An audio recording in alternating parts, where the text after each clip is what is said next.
கதை கேட்க தயாராயிட்டீங்களா? Are you all ready to listen to a story? இன்றைக்கான வேதவசனத்தையும் கதையும் பார்ப்போமா? Shall we see today's Bible verse and a story? மனித நேயம், humanity. இது கொஞ்சம் கொஞ்சமா குறைஞ்சிக்கிட்டே வருது. It is reducing on earth. இதை நம்ம செயல்படுத்தினாலே பல பிரச்சனைகள் குறைஞ்சிரும். If we practice humanity, many problems will reduce. வேதம் என்ன சொல்லுகிறது என்று பார்க்கலாம். Let us see what the Bible says. தீத்து 3:2 ஒருவனையும் தூஷியாமலும் சண்டை பண்ணாமலும் பொறுமை உள்ளவர்களாய் எல்லா மனுஷனுக்கும் சாந்த குணத்தை கற்பிக்கவும் அவர்களுக்கு நினைப்பூட்டு. Titus 3:2 To speak evil of no one, to be peaceable, gentle, showing all humanity to all men. பார்த்தீங்களா வேதம் என்ன சொல்லுதுன்னு? நம்ம எல்லார்கிட்டையும் சாந்த குணம் உள்ளவர்களாக இருக்கணுமா, அவங்கள மனித நேயத்தோட நடத்தணுமா. See what the Bible says. We have to be peaceable with everyone and we have to be with humanity. புல்வெளியில் நடக்கிற மாதிரி கனவு கண்டுக்கிட்டே இருந்த ராஜா திடீர்னு காலையில் எழும்புறாரு. மனைவியும் பிள்ளைகளும் கிளம்பிட்டு இருந்தாங்க பள்ளிக்கூடத்துக்கு போகிறதுக்கு. Raja had a dream that he was walking on a lawn. Suddenly he woke up and then he saw that his wife and children were in the hall getting ready to go to school. ராஜா ஹாலில் போய் உட்கார்ந்து செய்தித்தாளை படிக்க ஆரம்பித்தான். ராஜா sat in the hall and started reading the newspaper. அதை பார்த்த உடனே மனித நேயமே இல்லை அப்படின்னு சத்தமாக சொன்னான். Seeing that he said there is no humanity. அவனுடைய பிள்ளைங்க உடனே கேட்டாங்க, மனித நேயம்னா என்னப்பான்னு. His children immediately asked, what is humanity? அதுக்கு அவன் சொன்னான், செய்தித்தாளில் வந்த ஒரு செய்தி என்ன சொல்லுதுன்னா, ஒரு யானை பாகனை அந்த யானை மிதிச்சு அடிச்சு தூக்கி போடுது. Raja said to his children, there is a news on the newspaper. An elephant attacked its trainer and it threw him, almost killed him. அதை ஒருத்தன் அவனுடைய செல்ஃபோனில் படம் பிடிச்சி இந்த செய்தித்தாளில் போட்டிருக்கான். A man has taken picture of it and he has given it for the news. அவன் காப்பாற்றுறதை விட்டுட்டு இந்த வேலையை பார்த்துருக்கான் பாரு அப்படின்னு சொன்னார். See, without saving that man, he has taken pictures. அதுக்கப்புறம் அவனுடைய மகா சொன்னா, அப்பா என் கிளாஸில் ஒரு பொண்ணு திடீர்னு மயங்க போட்டு விழுந்துட்டா. His daughter said, Father, one of my classmates suddenly fainted. அவளுக்கு என்னுடைய தண்ணி பாட்டில் இருந்து தான் ஆசிரியை தண்ணி கொடுத்தாங்க. Immediately the teacher gave her water from my water bottle. நானும் சந்தோஷமாக அதை கொடுத்து வாங்கிட்டு வந்தேன் காலி பாட்டில் அப்படின்னு சொன்னான். I also happily gave it and got back the empty bottle. அப்பா சொன்னார், இப்படி தான் நம்ம மற்றவங்களுக்கு உதவணும், மனித நேயத்தோட நடந்துக்கணும்னு.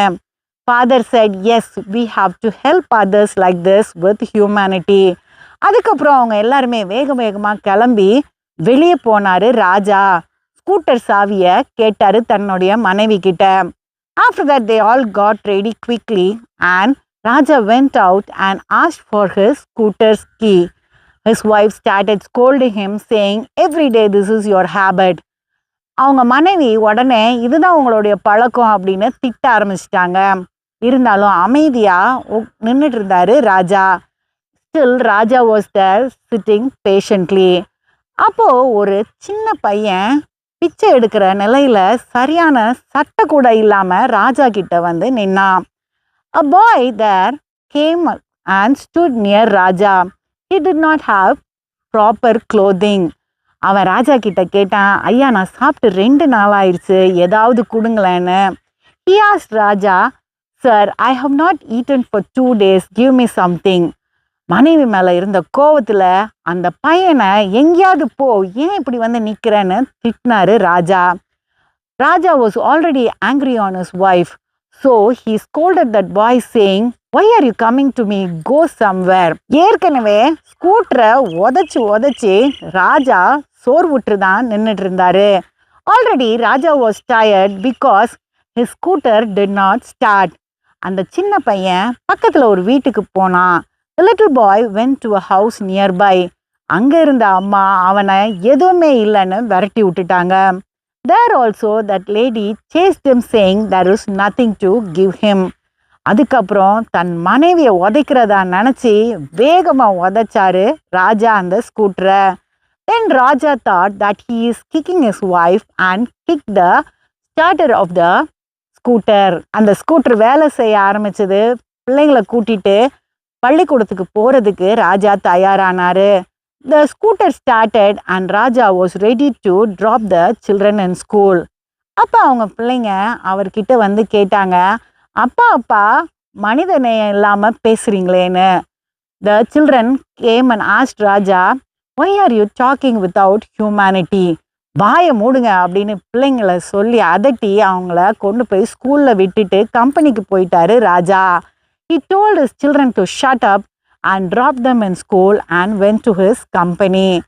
அங்கேயும் இந்த வருஷம் பண்டிகைக்கு போனஸ் இல்லை அப்படின்னு முதலாளி சொல்லிட்டாரு. There also his boss said that they will not get a bonus for the festival.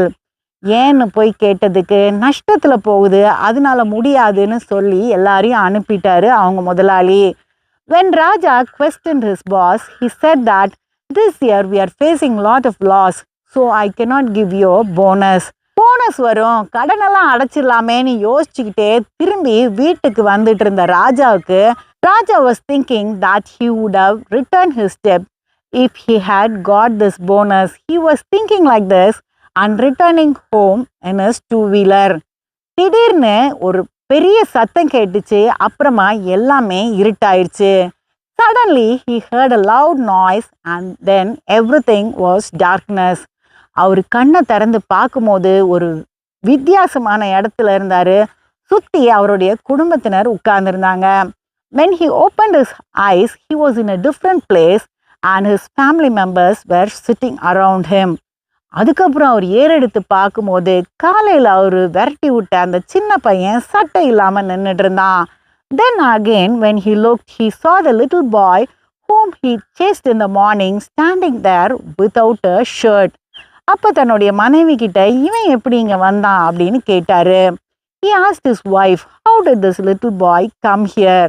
அந்த பையன் பேச ஆரம்பிச்சான். ஐயா, நீங்கள் ஸ்கூட்டரில் வந்துட்டே இருக்கும்போது கடை முன்னாடி உடச்சி போட்டிருந்த திஷ்டி பூசணிக்காய் மேலே ஸ்கூட்டரை ஏற்றி நீங்கள் கீழே விழுந்துட்டீங்க.